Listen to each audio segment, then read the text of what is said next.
देश दुनिया में पैड वुमेन और अपने गृह क्षेत्र में पैड जीजी के नाम से जाने जाने वाली और अलग मुकाम बना लेने वाली माया विश्वकर्मा वैसे तो किसी पहचान की मोहताज नहीं है और राष्ट्र स्तर पर लगातार सुर्खियों में भी बनी रहती हैं। एक सामाजिक प्रोग्राम में शिरकत करने भोपाल पहुंची माया विश्वकर्मा से हमारे संवाददाता भारत भूषण ने खास बातचीत की। आइए देखते हैं। शक्ति आराधन के पर्व नवरात्र में विश्वकर्मा समाज ने भोपाल से महिला सशक्तिकरण का एक नया नवाचार प्रारंभ किया है। हमारे साथ पैड वुमन ऑफ इंडिया के नाम से जाने जाने वाली माया विश्वकर्मा जी हमारे साथ हैं। हम उनसे विशेष चर्चा करेंगे, उनके संघर्ष के बारे में भी हम उनसे कोई बातचीत करेंगे। माया जी, बहुत बहुत आपका स्वागत है। बिल्कुल, धन्यवाद। और मैं ये जानना चाहता हूँ आपकी संघर्ष यात्रा कैसी रही।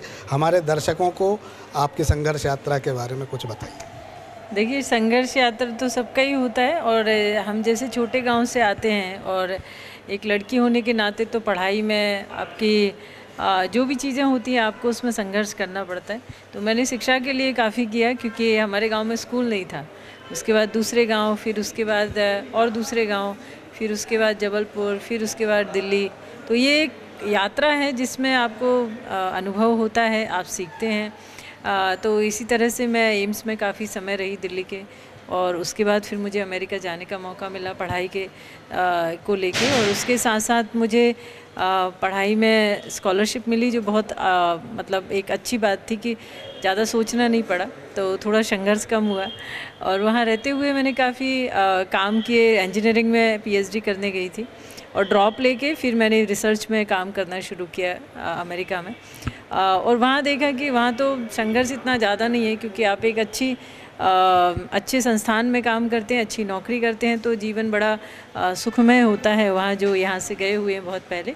लेकिन मुझे हमेशा यही है कि संघर्ष की आदत ही है जैसे, तो मैंने फिर से मतलब वापस अपनी यात्रा मोड़ी। अमेरिका में रहने की वजह, मैं जब भी अपने गांव आती थी मुझे लगता था कि मेरे गांव में आज भी स्कूल और वो सुविधाएं नहीं हैं, तो यहाँ महिलाओं को लेकर मैं क्या करूं, किस तरह से मैं उनकी जो समस्या है उसको हम दूर करें अपने स्तर से। तो काफ़ी समय सोचने के बाद लगा कि हम कैसे सैनिटरी नैपकिन का काम एक अवेयरनेस और बनाने से लेके उनको पहुँचाने तक कैसे हम शुरू करें। तो वो मैंने 2016 में सुकर्मा फाउंडेशन की स्थापना करी और उसी के माध्यम से हमने जो नो टेंशन पैड है, हमारे ब्रांड का नाम नो टेंशन है, तो उसमें हमने बनाना शुरू किया। और तमाम ऐसी महिलाएं जिन्हें रोज़गार की ज़रूरत है, जिन्हें अवेयरनेस की ज़रूरत है, उन्हें हमने अपने फैक्ट्री में काम के लिए मतलब रखा। और फिर मेरा काम था कि कैसे हम मतलब स्कूलों में पहुँचे, ट्राइबल एरिया में पहुँचे, वहाँ के ज़िलों में पहुँचे, जिससे वहाँ की भी बच्चियाँ हैं, वहाँ की महिलाएं हैं, उन्हें भी पता चले कि कितनी महत्वपूर्ण चीज़ है कि हमें हाइजीन रखना है, हमें अपनी साफ़ सफाई, अपने हेल्थ के बारे में खुद से अवेयर होना है। तो ये सारे कैंपेन हम लोग फाउंडेशन के ज़रिए करते हैं। और उसके साथ साथ फिर हम हेल्थ में भी काम करते हैं। हमारा गांव में टेलीमेडिसिन एक सेंटर है जिससे हमारे गांव के लोगों का इलाज होता है, उसमें उन्हें दूर नहीं जाना पड़ता क्योंकि हम लोग ज़िले से 100 किलोमीटर की दूरी पर हैं। नरसिंहपुर ज़िले से हमारा गाँव सबसे आखिरी गाँव है जो नर्मदापुरम की सीमा से होशंगाबाद और रायसेन की सीमा से लगा, नदी किनारे हम लोग रहते हैं, दूधी, और एक तरफ नर्मदा है। तो वहाँ माइनिंग का काम काफ़ी होता है। तो माइनिंग की होने की वजह से हमारी रोड की हालत बहुत ही ख़राब है। तो मरीज़ हो या डिलीवरी वाली महिला हो या इस तरह से कोई भी हो, वहाँ आने जाने में बहुत समस्या होती है। तो वो एक छोटी सी एक शुरुआत जो क्लिनिक की है वो काफ़ी मददगार हुई। और उसके साथ अभी हम सरपंच बने हैं अपने गाँव के निर्विरोध, तो उसमें हम कोशिश कर रहे हैं कि हम कितना और काम करें, कितनी और चीज़ें हम लोग ट्रांसपेरेंसी के साथ करें जिससे और उनका उद्धार हो।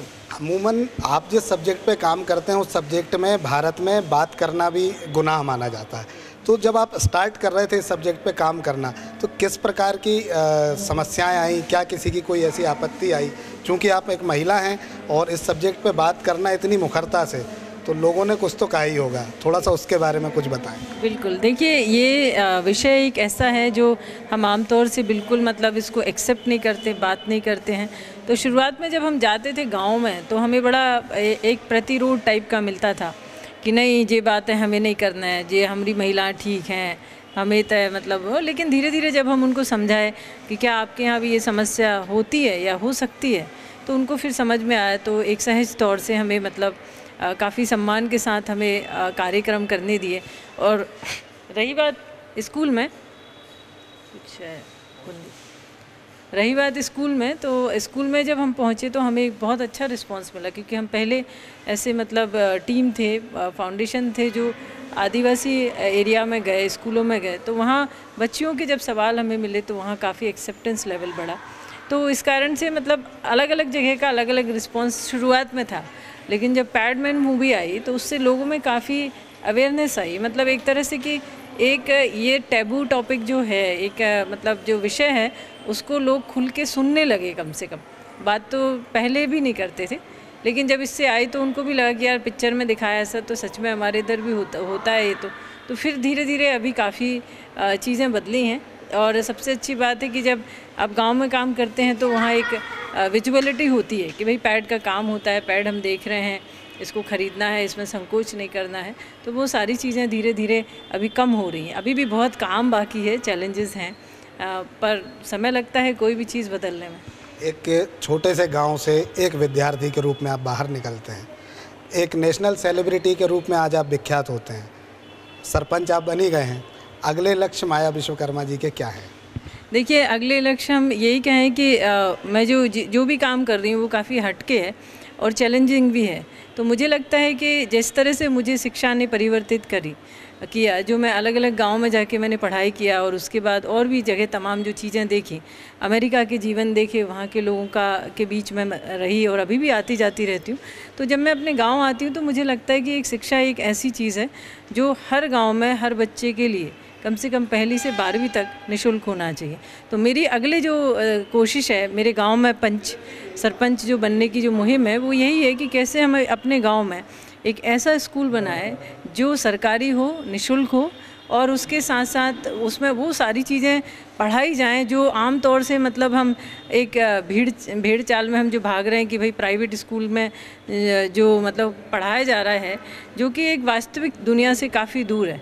और जब वो बच्चे पढ़ते हैं तो पढ़ने के बाद वो बेरोज़गार ही होते हैं। तो हम एक ऐसा स्किल कम डेवलपमेंट सेंटर, इनोवेशन सेंटर हम अपने गांव में बनाना चाहते हैं, ताकि हमारे बच्चे कम से कम भोपाल ना आए, या उनको तमाम वो 12वीं तक की शिक्षा है वो निःशुल्क और क्वालिटी उच्च शिक्षा मतलब एक गुणवत्ता के सहित में उनको मिले। तो ये मेरे प्रोजेक्ट हैं, और उसके साथ साथ और भी हम जो भी हमारे जो काम चल रहे हैं उनको हम बढ़ाएं। हेल्थ में हम महिलाओं के लिए काफ़ी वहाँ परेशानियाँ हैं, अभी आप देख ही रहे होंगे कि कुपोषण बहुत तेज़ी से फैल रहा है। तो उसकी ऐसी कुछ मुहिम हम लोग बना रहे हैं जिससे हम उस एरिया में कम से कम ये काम कर पाएँ। महिलाओं को और छात्राओं को क्या संदेश आप देना चाहेंगी? देखिए, मैं यही कहूँगी कि जब मैं कुछ कर सकती हूँ उतने छोटे से गांव से, तो कोई भी महिला कर सकती है। बस एक अंतर ये है कि आप सोच बदलिए। हमारे दिमाग में, हमारे घर में, हमारे समाज में आज जो हम कार्यक्रम कर रहे हैं, इस तरह की कार्यक्रमों की ज़रूरत है, या महिला दिवस मनाने की ज़रूरत नहीं होना चाहिए, क्योंकि महिलाएं अपने आप में सशक्त हैं। पहले के जो लेबर वाला काम होता था, मेहनत वाला काम होता था, वो एक अलग बात थी, लेकिन आज फ़ोन वाला काम है, कंप्यूटर वाला काम है, दिमाग है, तो हर महिला हर कुछ कर सकती। बस उसकी सोच और उसकी हिम्मत उसको थोड़ा बनाए रखनी पड़ेगी, और धीरे धीरे चीज़ें सीख जाते हैं वक्त के साथ। तो हर महिला सक्षम है सब करने में।